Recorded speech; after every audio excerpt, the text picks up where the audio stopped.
Hey everybody, it's Russ Kleve again. Welcome to another edition of FSHD, Insights and Guidance.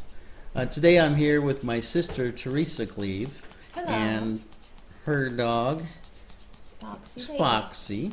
Today we're going to talk a little bit about attitude on FSHD and how to keep a positive attitude while you're dealing with what you have to deal with. So what the format I'd like to take today is sort of a discussion with my sister about our personal perspectives on attitude and how that all came about and how we keep it going today. So first I'll start, Teresa, with you and talk a little bit about your onset and how you've dealt with attitude. Sure. I got into the wheelchair much earlier than you did. I've been in a wheelchair now for 35 years, since I was 25. I needed a wheelchair 5 years before.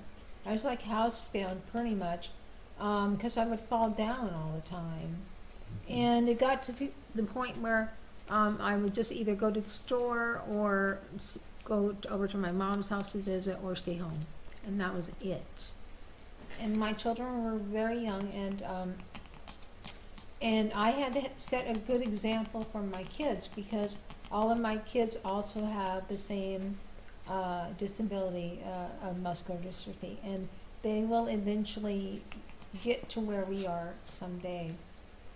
And so my main dystrophy started showing up a lot when I was 6 years old, and then progressed from there. So I had the opportunity to adjust my attitude at a very early age to a positive attitude, and trying to find the silver lining in everything, and trying to find different ways to do what everybody else was doing in an easy way for me. So my mom always encouraged us to adapt and adjust. Yeah. And with adaptation and adjusting, you also have to adapt and adjust your attitude, because it's very easy to get depressed. We were watching our older brother Scott go through this much earlier than we did. Right.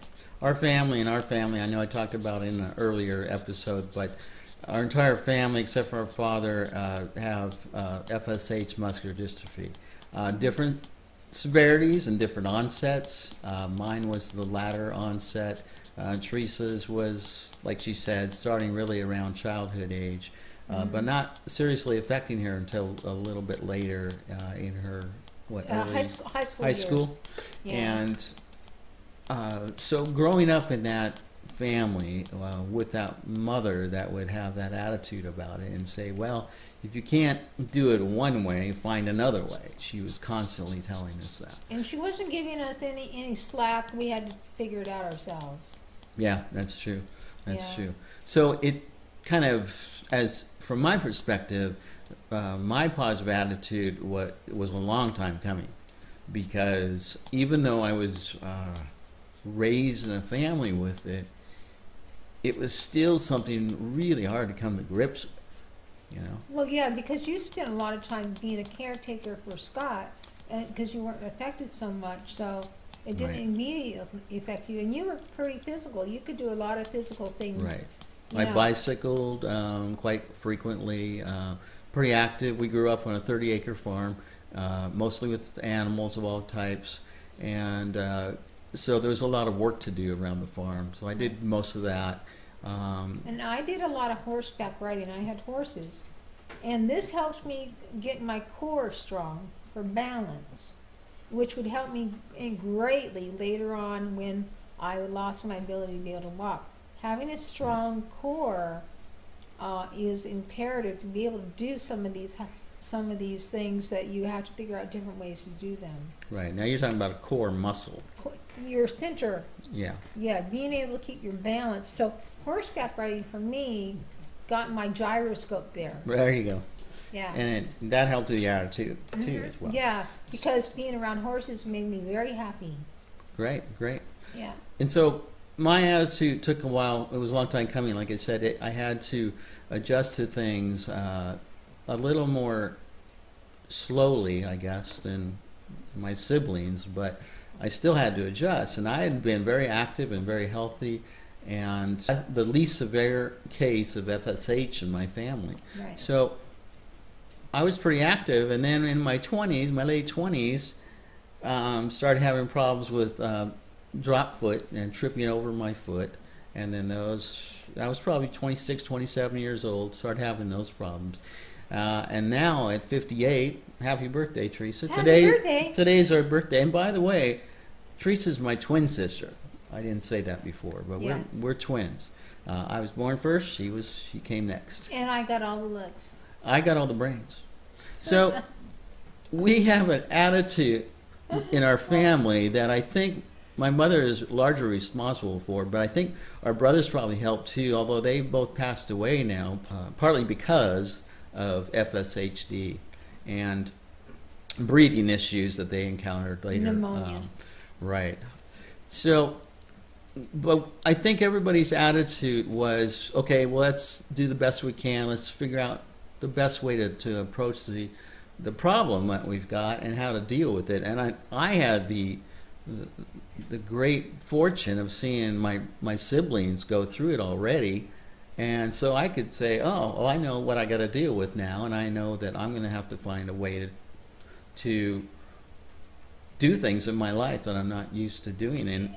And to do it and be at peace with it in your mind. Right, because otherwise your attitude is going to be, you're just going to be pissed off all the time. You're going to be a grumpy old man. And you're going to be angry, and nobody's going to want to be around you. Yeah. So, and there's no reason not to have a positive attitude. Yeah, once you accept your disability, it's a hell of a lot easier.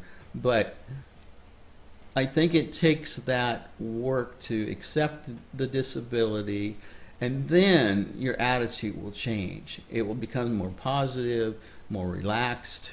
You will be more comfortable in your own skin. Mm-hmm. You'll be less frustrated. But it's that acceptance that is really the start, and we'll probably we'll do another video about that coming up, about how to accept, what it takes to accept, and the pros and cons of that, because you sort of give up something when you are accepting your disability, but you're gaining 10 times more. So, and you have to remember, even though you're losing some physical ability, you're not losing your mental ability. right. You know, Right. so you're still there. I mean, you are your mental self. You know, you're not your body. So a positive attitude is imperative. Otherwise, you're going to crawl up in a ball in a corner or something, and you're never going to come out it, and you're just going to be afraid, and you never want to face the world, or You won't get out into seeing nature. You won't get out of your house. It could even drive you to suicidal tendencies and stuff like that. Which we're doing this to try to get people to avoid that. or self-medication in a bad way, which Over medicated. yeah. We want you to be able to live your life and be a happy person even though you have disability. You can do it because we do. So tune in to the next few videos. I'll be talking with Teresa some more about our perspectives on FSHD and how to help you as well. Thanks again for watching.